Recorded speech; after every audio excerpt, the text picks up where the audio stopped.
आज 2077 साल चैत्र 12 गते बिहीबार इस्वी सम्वत 25 मार्च सन् 2021 काठमाडौँमा रेडियो एनआरएन 99.1 देशभर विभिन्न एफएम र संसारभर रेडियो nrn.com मार्फत प्रसारण भइरहेको नेपाली रेडियो नेटवर्कको नेपाली खबरमा सरोज कोइराला र सपना सिंहको नमस्कार।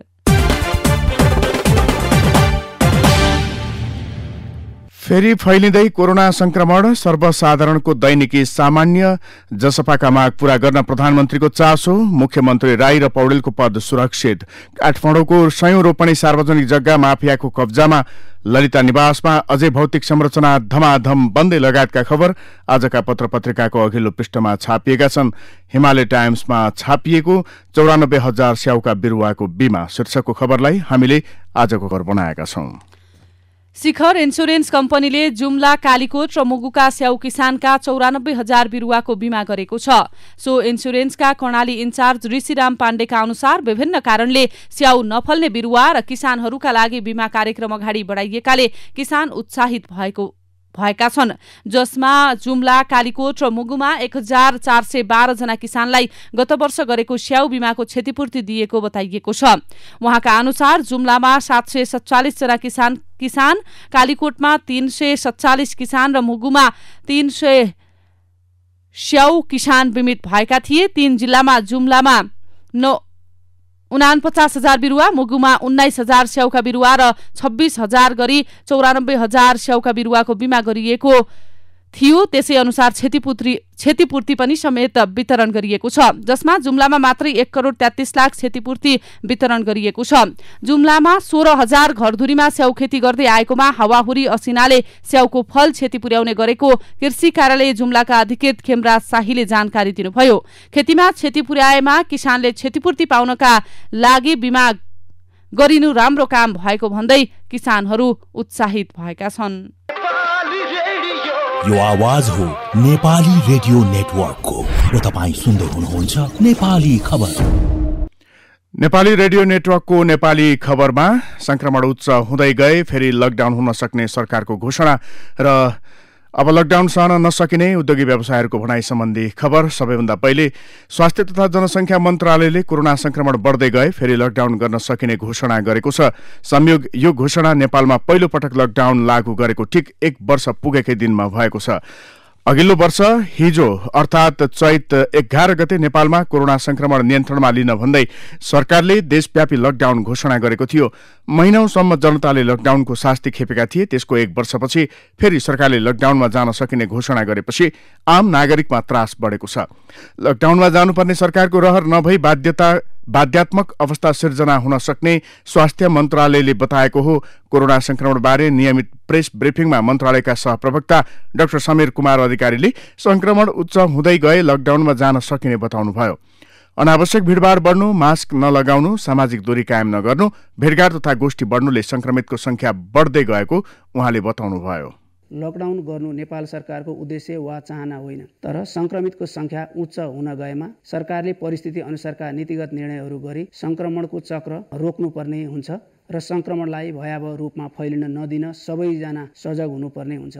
हामी सबैले आफ्नो भूमिका राम्ररी निर्वाह गर्न चुकेनौं र संक्रमणको अवस्था बिग्रेन भने हामी जनस्वास्थ्यका मापदण्ड अपनाउँदै आफ्ना नियमित दैनिकीहरू गर्न सक्दछौँ।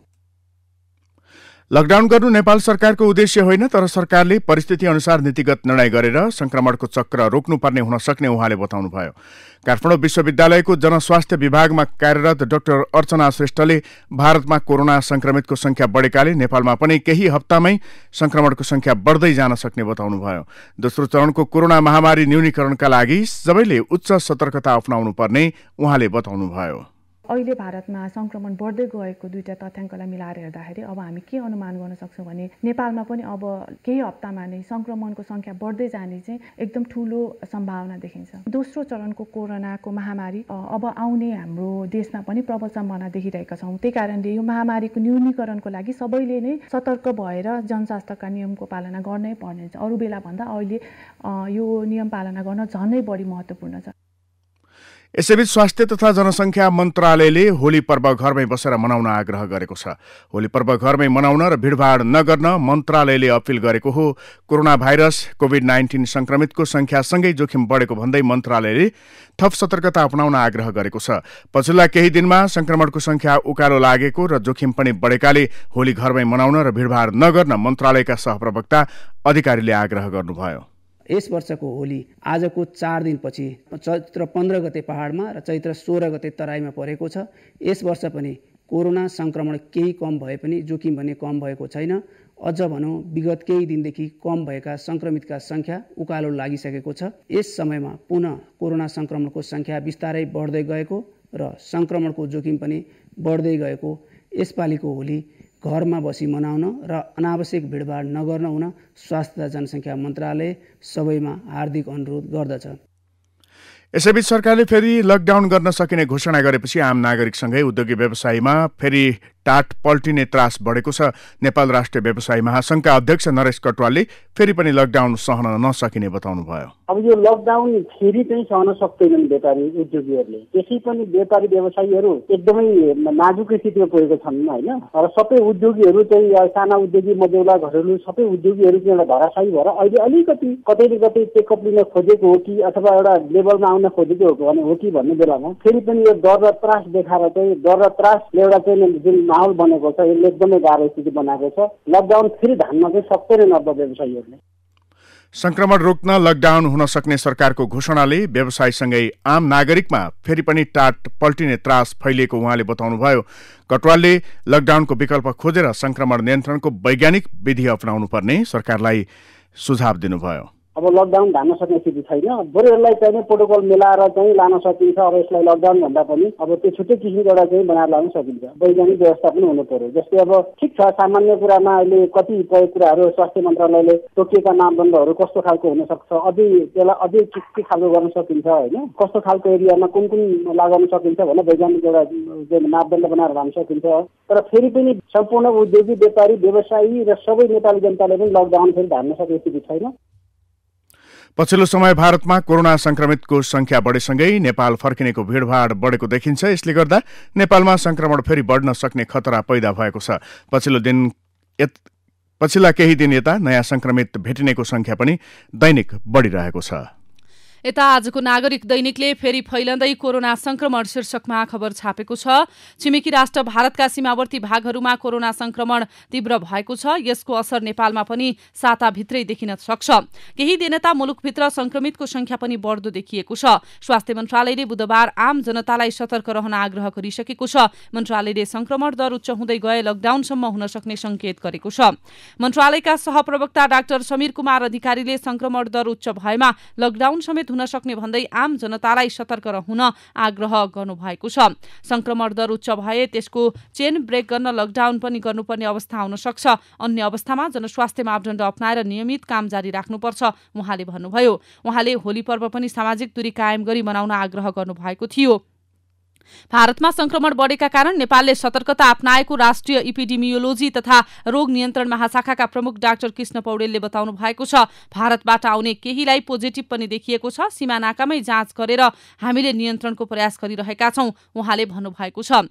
यसैबीच हचुवाका भरमा लकडाउन नगर्न सांसदहरूले सरकारलाई सुझाव दिएका छन्। प्रतिनिधि सभाको शिक्षा तथा स्वास्थ्य समितिका सदस्यहरूले कोरोना संक्रमणको वस्तुस्थिति नबुझिकन हचुवाका भरमा लकडाउन नगर्न सरकारलाई सुझाव दिए हुन्। समितिमा बुधबार भएको बैठकमा माओवादी केन्द्रका सांसद गजेन्द्र बहादुर महतले भन्नुभयो विगतमा नबुझी लकडाउन गरियो सबैले अनाहकमा दुःख पायौं अहिले पनि त्यसै गरी लकडाउन नगरियोस्। गत वर्ष सरकारले लकडाउन गर्दा गरिब मारमा परेको उहाँले बताउनुभयो। उहाँले अन्य देशको अवस्था हेरेर मात्र लकडाउन गर्न सुझाव दिनुभएको छ। यता हिमालय टाइम्सले सर्वसाधारणको दैनिकी सामान्य त्रास भने उस्तै कोरोना सकसको 1 वर्ष शीर्षकमा खबर छापेको छ। विश्वभर फैलिएको कोरोना संक्रमणका कारण नेपालमा पनि गत वर्षको चैत 11 गते लकडाउनको घोषणा गरियो।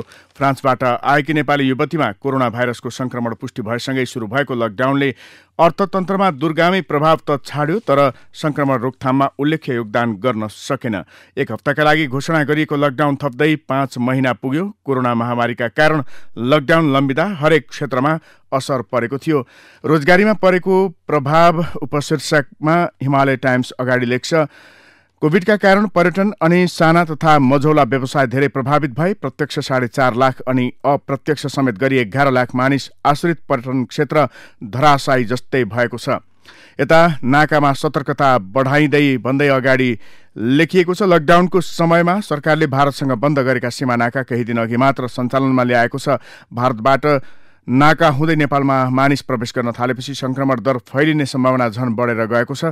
कञ्चनपुरको गौरीफन्टा र गड्डा चौकी नाकामा मंगलबार रातिदेखि नै निषेधाज्ञा जारी गरिएको छ। मृतकको संख्या 3000 बढी पुगेको छ। नेपालमा कोरोना भाइरसका कारण गत जेठ 2 गते सिन्धुपाल्चोक 12 विषयकी 29 वर्षीय सुत्केरीले सबैभन्दा पहिला ज्यान गुमाउनु परेको थियो। संक्रमित भित्रिएको करिब 4 महिनापछि उनको मृत्यु भएको थियो। यस्तै कोरोना भाइरस संक्रमणका कारण नेपालमा पहिलो पटक कर्णाली प्रदेश अस्पताल सुर्खेतमा कार्यरत बाँकेको खजुरा गाउँपालिका 3 घर भएका 59 वर्षका चिकित्सकको असोज 15 मा मृत्यु भएको थियो। प्रदेश अस्पताल सुर्खेतमा कार्यरत chief consultant orthopaedic surgeon doctor Hari सापकोटाको मृत्यु भएको थियो। अहिलेसम्म 2,76,200 जनालाई कोभिड-19 संक्रमण भइसकेको छ, जसमध्ये 3020 जनाको मृत्यु भइसकेको छ। यता लकडाउनको गल्ती नदोहोर्याउन सरकारलाई सुझाव उपशीर्षकमा हिमालय टाइम्सले अगाडि लेखेको छ। युरोपका विभिन्न देश, खाडी मुलुक र भारतका विभिन्न राज्यमा कोरोना संक्रमणको दर हवात्तै बढेको छ। पछिल्लो 1 महिनामा नेपालमा पनि कोरोना संक्रमणको दर उच्च देखिएको छ। भारतसँग सीमा जोडिएका जिल्लाबाट कोरोना संक्रमण बढ्न सक्ने भन्दै नाकामा कडाई थालिएको छ। लकडाउन भएको 1 वर्ष भएको समयमा नै फेरि लकडाउनको झल्को दिने गरी संक्रमितको संख्या बढ्नु र प्रशासनले समेत सक्रियता देखाएकाले फेरि लकडाउन नै हुने होइन भन्ने मानिसमा आशंका बढेको छ। सरकारले के साँच्चै लकडाउन गर्ने तयारी गरिरहेको त छैन। आर्थिक वृद्धि दरमा गहिरो ठेस पुगेको छ। नेपालको आर्थिक वृद्धि दर पछिल्ला केही वर्षहरूमा उत्साहजनक रूपमा वृद्धि हुन थालेको थियो। वृद्धि दर लगातार झण्डै 7% को हाराहारीमा उक्लिरहेकाले मुलुकको अर्थतन्त्र तङ्ग्रिने खतरामा थियो। तर विश्वव्यापी महामारीको अनपत्यार आक्रमणबाट सुरक्षित हुन अपनाइएको लकडाउनले मुलुकको आर्थिक वृद्धि झण्डै डामाडोलको स्थितिमा पुर्याइदियो। जनता समाजवादी पार्टीका माग पूरा गर्न सरकारले गृह कार्य अघि बढाएको छ। सोही क्रममा प्रधानमन्त्री केपी शर्मा ओलीले मंगलबार साँझ जसपाका शीर्ष नेताहरूसँग कुराकानी समेत गर्नु भएको थियो। जसपाका नेता राजेन्द्र महतोका अनुसार प्रधानमन्त्रीसँग माग कसरी र कुन प्रक्रियाबाट पूरा गर्ने भन्ने विषयमा छलफल भएको थियो। मधेस आन्दोलनका क्रममा लगाइएका झुटा मुद्दा कसरी फिर्ता लिन सकिन्छ भन्ने विषयमा प्रष्ट कुराकानी भयो। महतोले भन्नुभयो, कुनै मुद्दा अदालती प्रक्रियाबाट फिर्ता लिनुपर्ने हुन्छ भने कुनै मुद्दा जिल्ला प्रशासन कार्यालयबाटै फिर्ता लिए पुग्छ। भेटमा रेशम चौधरीको रिहाई कुन प्रक्रियाबाट कसरी गर्न सकिन्छ भन्ने विषयमा पनि कुराकानी भएको स्रोतको भनाइ छ। प्रधानमन्त्रीसँगको भेटमा कार्यदलका सबै सदस्य उपस्थित थिए। कार्यदलमा सरकारका तर्फबाट विष्णु पौडेल, सुवास नेमुवाङ र राजन भट्टराई छन् भने जसपाका सर्वेन्द्रनाथ शुक्ल र लक्ष्मण लाल कर्ण रहेका छन्। कुराकानीमा प्रधानमन्त्री, जसपाका अध्यक्ष महन्त ठाकुर र महतो सहभागी भएका थिए। प्रधानमन्त्रीसँग सहकार्य गर्न चाहने जसपा संघीय परिषदका अध्यक्ष डाक्टर बाबुराम भट्टराई र अध्यक्ष उपेन्द्र यादव भने सहभागी भएनन्। भट्टराई र यादवलाई छलफलबारे जानकारी गराइएको महतोले बताउनु भएको छ। भेटमा प्रधानमन्त्रीले जसपाका नेताहरूसँग सरकारमा आउन आग्रह गर्नु भएको थियो। जसपाका माग पूरा गर्न प्रधानमन्त्रीको चासो शीर्षकमा आजको नागरिक दैनिकको अघिल्लो पृष्ठमा खबर छ। प्रदेश नम्बर 1 का मुख्यमन्त्री शेरधन राई र बागमती प्रदेशका मुख्यमन्त्री डोरमणि पौडेल विरुद्धको अविश्वासको प्रस्ताव फिर्ता हुने भएको छ। नेकपा एमाले माधव कुमार नेपाल समूहका प्रदेशसभा सदस्यहरूले मुख्यमन्त्री द्वय राई र पौडेल विरुद्धको अविश्वासको प्रस्ताव फिर्ता लिने भएका हुन्। तत्कालीन समयमा प्रचण्ड माधव समूहका सांसदहरूले दुवै प्रदेशमा मुख्यमन्त्री विरुद्ध अविश्वासको प्रस्ताव प्रदेशसभामा पेश गरेका थिए। एमाले प्रदेश नम्बर 1 को संसदीय दलको बैठकले 1 हप्ताको अल्टिमेटम दिँदै प्रस्तावबाट हस्ताक्षर फिर्ता लिन भनेको छ। प्रदेश दलको बैठकबाट निर्णय नै गरेर 1 हप्ताभित्र हस्ताक्षर फिर्ता लिन भनिएको प्रदेशसभा सदस्य तुलसी प्रसाद न्यौपानेले बताउनुभयो।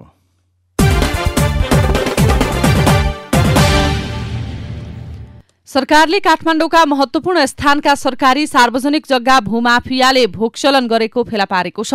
जिल्ला प्रशासन कार्यालय काठमाडौँले तयार पारेको प्रतिवेदन अनुसार भूमाफियाहरूले मिलेमतोमा अनामनगर, बानेश्वर, भीमसेनगोला, चाबहिल, बल्खु, बालुवाटार, धापासी लगायत दर्जनौं स्थानमा सयौं रोपनी जग्गा हडपेका छन्। अख्तियार दुरूपयोग अनुसन्धान आयोगको निर्देशन अनुसार जिल्ला प्रशासन कार्यालयले हालै सरकारी सार्वजनिक जग्गाको अवस्थाबारे अनुसन्धान गरेको थियो। त्यसक्रममा सयौं रोपनी सरकारी सार्वजनिक जग्गामा भूमाफियाले भोगचलन र दर्ता समेत गरेको फेला परेको हो। काठमाडौँका सहायक प्रमुख जिल्ला अधिकारी जनक भट्टले भूमाफियाहरूले सरकारी जग्गा हडपेको अनुसन्धानबाट देखिएको बताउनुभयो। उहाँले सरकारी जग्गा अतिक्रमण गरी बनाइएका संरचना हटाउने कामलाई जिल्ला प्रशासन कार्यालयले तदारुकताका साथ अगाडि बढाउने पनि बताउनु भएको छ। प्रतिवेदनले समेटेका जग्गामा बनाइएका संरचना स्थानीय तहसँगको समन्वयमा हटाइने उहाँले जानकारी दिनुभएको छ। जिल्ला प्रशासन कार्यालय काठमाडौँले तयार पारेको प्रतिवेदन अनुसार भूमाफियाहरूको मिलेमतोमा अनामनगर, देवीनगर, भीमसेनगोला, बालुवाटार, डल्लु, बागमती र विष्णुमती नदी किनार, बालाजु, चाबहिल, सामाकुसी, टेकु, राधाकृष्ण, देवीस्थान, बाँसबारी, गोकर्णेश्वर, मुलपानी, भीमढुङ्गा, रामकोट, टोखा, धापासी, मण्डीखाटार, चपली, बुढालिनकण्ठ, थानकोट, शंखरापुरको सुनटोलमा रहेको सयौं रोपनी सरकारी सार्वजनिक जग्गा हडपेका छन्। यता बालुवाटार स्थित ललिता निवासको सरकारी जग्गा हडप्ने समूहले अझै पनि ललिता निवास क्याम्पभित्र गैर कानूनी रूपमा घर टहरा सहितका भौतिक संरचनाहरू बनाउने कार्य जारी राखेका छन्। राज्य संयन्त्रलाई चुनौती दिँदै उनीहरूले भौतिक संरचना निर्माणको कार्य जारी राखेका हुन्। सरकारले सो जग्गा रोक्का राख्ने निर्णय गरे पनि जग्गा हडप्ने समूहले सरकारको सो निर्णयलाई अटेर गरेको छ। यसरी सरकारी जग्गा हडप्ने समूहले भौतिक संरचना निर्माण कार्य जारी राखेपछि बुधबार भूमि व्यवस्था, सहकारी तथा गरिबी निवारण मन्त्री शिवमाया तुम्बा हाङफेले त्यसलाई तत्काल रोक्का गर्न निर्देशन दिएकी छिन्। मन्त्रीको निर्देशनमा बुधबार भूमि व्यवस्था मन्त्रालयले संघीय मामिला तथा सामान्य प्रशासन मन्त्रालय र गृह मन्त्रालयलाई पत्राचार गर्दै ललिता निवासमा भौतिक संरचना बनाउने कार्यलाई रोक्का गर्ने विषयमा आवश्यक सहयोग गर्न आग्रह गरेको छ। ललिता निवासमा अझै भौतिक संरचना धमाधम, राज्य संयन्त्रलाई चुनौती शीर्षकमा राजधानी दैनिकले यो खबर छापेको छ। यो आवाज हो नेपाली रेडियो नेटवर्कको र तपाईं सुन्दै हुनुहुन्छ नेपाली खबर। नेपाली खबरमा अब भित्री पृष्ठका खबर। प्रधानमन्त्री तथा एमालेका अध्यक्ष केपी शर्मा ओलीले एमालेको नयाँ पार्टी कार्यालयको निरीक्षण गर्नु भएको छ। बुधबार थापाथली पुगेर प्रधानमन्त्री ओलीले नयाँ पार्टी कार्यालयको निरीक्षण गर्नु भएको हो। पासाङ ड्यामु प्रतिष्ठानले धुम्बाराई स्थित कार्यालय खाली गर्न भनेपछि एमालेको पार्टी कार्यालय थापाथली हाइट स्थित उमङ्ग मार्गमा सार्न लागि हो। प्रधानमन्त्री ओलीको साथमा अर्थमन्त्री विष्णु प्रसाद पौडेल, कृषि तथा पशुपक्षी विकास मन्त्री पद्मा कुमारी अर्याल लगायतका नेताहरू पनि उपस्थित रहेका थिए। चीन सरकारले अनुदानमा उपलब्ध गराउने 8 लाख डोज खोप केही दिनमै ल्याउने तयारी सरकारले गरे पनि भविष्यमा यो खोप खरिद गर्ने नगर्ने भन्ने चाहिँ निश्चित छैन। चीन सरकारको स्वामित्वमा रहेको सिनोफार्म कम्पनीले उत्पादन गरेको यो खोप महँगो पनि छ। प्रति डोजको लगभग 30 अमेरिकी डलरका हिसाबले एकजनालाई यो खोप लगाउँदा 60 अमेरिकी डलर पर्छ। यो नेपालको आम खोप अभियानका लागि महँगो मूल्य हो। खोप उत्पादन भएपछि प्रयोग गरिसक्नुपर्ने समयावधिका हिसाबले यो खोप राम्रो छ। यसलाई उत्पादन भएको 1 वर्षसम्म प्रयोग गर्न सकिन्छ। भूमि सम्बन्धी समस्या समाधानले जग्गाधनी पूर्जा दिनका लागि लगत लिने कार्य अघि बढाएसँगै कैलाली र कञ्चनपुरमा सार्वजनिक जग्गा, सामुदायिक तथा राष्ट्रिय वन अतिक्रमण गरी घर टहरा बनाउने तथा खेती गर्न जमिन सम्याउने कार्यमा भूमाफिया सक्रिय बनेका छन्। पछिल्ला दिनहरूमा कैलालीका प्राय सामुदायिक तथा राष्ट्रिय वनमा अतिक्रमण बढेको छ। यो सँगै सबैभन्दा बढी गोदावरी नगरपालिका क्षेत्रमा अतिक्रमण बढेको हो। खोटाङमा स्थापना भएको करिब 20 वर्षपछि जिल्ला आयुर्वेद स्वास्थ्य केन्द्रको भवन निर्माण भएको छ। 2057 सालमा दिक्तेलमा स्थापना गरिएको आयुर्वेदिक स्वास्थ्य केन्द्रको आयुर्वेद औषधालय भवन दिक्तेल रूपकोट मझुवागढी नगरपालिका 1 दिक्तेलको आचार्य गाउँमा निर्माण गरिएको हो। स्थापना भएदेखि भाडाको कोठाबाट सेवा प्रवाह गर्दै आएको जिल्ला आयुर्वेद स्वास्थ्य केन्द्रले 25 कोठाको सुविधा सहितको 3 तले भवन, शहरी विकास तथा भवन निर्माण विभाग, सघन शहरी तथा भवन निर्माण आयोजना ओखलढुङ्गाको 7,36,21,169 रुपैयाँमा निर्माण गरिएको हो। सेनाका प्रधान सेनापति पूर्णचन्द्र थापाले सेवानिवृत्त भएका भूतपूर्व सेनालाई काठमाडौँ केन्द्रित मात्र नभएर गाउँ गाउँमा सेवा गर्न सुझाव दिनुभएको छ। उहाँले पछिल्लो समय भूतपूर्व सैनिक काठमाडौँ केन्द्रित हुने गरेको जनाउँदै देशभर छरिएर सेवा गर्न सुझाव दिनुभएको हो। सुदूरपश्चिम प्रदेशमा पुसको तथ्याङ्क अनुसार 1282 जना क्षयरोगका बिरामी रहेका छन्। गत आर्थिक वर्षमा 2735 जना बिरामी रहेका थिए। कोरोना भाइरसको जोखिमका कारण परीक्षण दर घटेपछि गत वर्षको तुलनामा क्षयरोगका बिरामी कम देखिएको प्रदेश स्वास्थ्य निर्देशनालयका अधिकृत मनोज ओझाले बताए। महँगो भाडा दरमा यात्रु चढाउन नपाएपछि ट्याक्सी चालकहरू पठाउका राइडरहरूमाथि खनिने गरेका छन्। सोमबार राति गोङ्गबुमा ट्याक्सी चालकले एक पठाउ राइडरलाई कुटेका थिए। ट्राफिक प्रहरी र ट्याक्सी चालकको हेपाएपछि पठाउका राइडरहरूले मंगलबार र बुधबार सेवा ठप्प पारेका थिए। तर पठाउ नेपालका संस्थापक असीम मान सिंह बस्न्यातले प्राविधिक समस्याका कारणले सेवा बन्द गरिएको बताएका छन्। उनले प्रहरी र ट्याक्सी व्यवसायीले राइडरहरूलाई दुःख दिने गरेको पनि बताएका छन्। बुधबार एकै दिन 5.5 अर्ब रुपैयाँले ब्याङ्किङ प्रणालीमा रहेको तरलता घटेको छ। मंगलबार ब्याङ्कहरूमा 58 अर्ब 59 करोड रुपैयाँ तरलता रहेकामा बुधबार 4 अर्ब 73 करोड रुपैयाँले घटेर बुधबार 53 अर्ब 86 करोड रुपैयाँ कायम भएको हो। सर्वसाधारणसँग अर्बौं ठगेर बन्द भएका नेटवर्किङ व्यवसाय वस्तुको प्रत्यक्ष बिक्री व्यवसायको आडमा बिउतिएपछि कम्पनी दर्ता रोक्न निर्देशन दिएको संसदीय समितिले फेरि रहस्यमय रूपमा नयाँ नेटवर्किङ कम्पनी दर्ता गर्न ताकेता गरेको छ। संसदको उद्योग तथा वाणिज्य र श्रम तथा उपभोक्ता हित समितिले वस्तुको प्रत्यक्ष बिक्री व्यवसाय 7 दिनभित्र दर्ता गर्न वाणिज्य आपूर्ति तथा उपभोक्ता संरक्षण विभागलाई निर्देशन दिएको हो। मान्छे खाएर आतंकित बनाएको बाघ खोरबाट भागेपछि बाँके राष्ट्रिय निकुञ्ज र मध्यवर्ती क्षेत्रमा उच्च सतर्कता अपनाइएको छ। बर्दियाको खाता जैविक मार्गबाट यही चैत 5 गते नियन्त्रणमा लिएको उक्त बाघलाई डिभिजन वन कार्यालय बर्दियाले बाँके राष्ट्रिय निकुञ्जमा बुझाइएको थियो। निकुञ्जको खैरी पोस्ट क्षेत्रमा राखिएको खोरबाट मंगलबार बिहान 6 बजेतिर भागेपछि निकुञ्ज अन्तर्गत पर्ने पूर्व पश्चिम र रत्न राजमार्ग तथा मध्यवर्ती क्षेत्रमा उच्च सतर्कता अपनाइएको हो। चालू आर्थिक वर्ष 2077-78 को 8 महिना अर्थात् साउनदेखि फागुनसम्म 7.84% निर्यात वृद्धि भएको छ। तर निर्यातको तुलनामा आयात अत्याधिक रहेको छ। व्यापार तथा निकासी प्रवर्धन केन्द्रका अनुसार पाम आयलको निर्यातमा भारी गिरावट आएको छ। 8 महिनामा 4,43,000 को मात्रै निर्यात भएको छ। यो आवाज हो नेपाली रेडियो नेटवर्कको र तपाईं सुन्दै हुनुहुन्छ नेपाली खबर। अब विदेशको खबर। म्यानमारमा कुविरोधी प्रदर्शनमा लागेका 600 भन्दा बढी मानिसलाई बुधबार रिहा गरेको जेलका एक वरिष्ठ अधिकारीले बताएका छन्। हामीले आज इन्सेन जेलबाट 360 जना पुरुष र 268 जना महिलालाई रिहा गरेका छौं। कारागारका एक वरिष्ठ अधिकारीले नाम नबताउने शर्तमा एएफपीलाई जानकारी दिएका हुन्। अब खेल र खेलाडीका खबर। किर्गिस्तान राष्ट्रिय फुटबल टोली फिफा वरियतामा 96औं स्थानमा छ। नेपाल भने फिफा वरियतामा 171औं स्थानमा छ। अर्थात् वरियतालाई आधार मान्ने हो भने नेपालभन्दा किर्गिस्तान निकै बलियो टोली हो। यही किर्गिस्तानको 23 वर्ष मुनिको टोलीसँग बिहिबार आज घरेलु मैदान दशरथ रंगशालामा नेपालले सामना गर्नेछ। नेपाली खबरमा अब विचार विश्लेषण। सबैभन्दा पहिले हिमालय टाइम्समा छापिएको संसदको नियमितता आवश्यक शीर्षकमा छापिएको सम्पादकीयलाई समेटेका छौं। संसद नै निकममा बनाइने हो भने त्यस पद्धतिलाई लोकतन्त्र भन्नुको औचित्य समेत रहँदैन। जो सरकार वा कार्यपालिकामा रहनु भएको छ उहाँहरूको टेक्ने धरातल भनेको प्रतिनिधि सभा नै हो। उहाँहरूले पनि यसको पक्षघात गराएर रमाउने प्रयास गर्ने हो भने निश्चित छ उहाँहरू समेत अन्ततः पक्षघातमै पर्नुहुनेछ। विकास निर्माणका कामका लागि बजेट व्यवस्थापन, योजना तर्जुमा लगायतका कामहरू अवरुद्ध हुने हो भने देश कसरी चल्छ र उहाँहरू पुनः जनता माझ कसरी जाने हिम्मत गर्नुहुन्छ? यी सबै सवालको एकमात्र सवाल हुनेछ संसदको नियमितता। यसैबाट मात्र सबैको हित हुन सक्छ। प्रमुखको उधारो टेन्डर र कंग्रेस सभापति शीर्षकमा बद्री नरसिंह केसीको विचार नागरिक दैनिकमा छापिएको छ। आफ्नो कार्यकालमा कंग्रेस सभापति देउवा पार्टी बाहिरका अनेक अदृश्य र तिलस्मी दबाव, लोभ लालच र अनिवार्यताको विवशबन्दी बन्नु भएकै हो।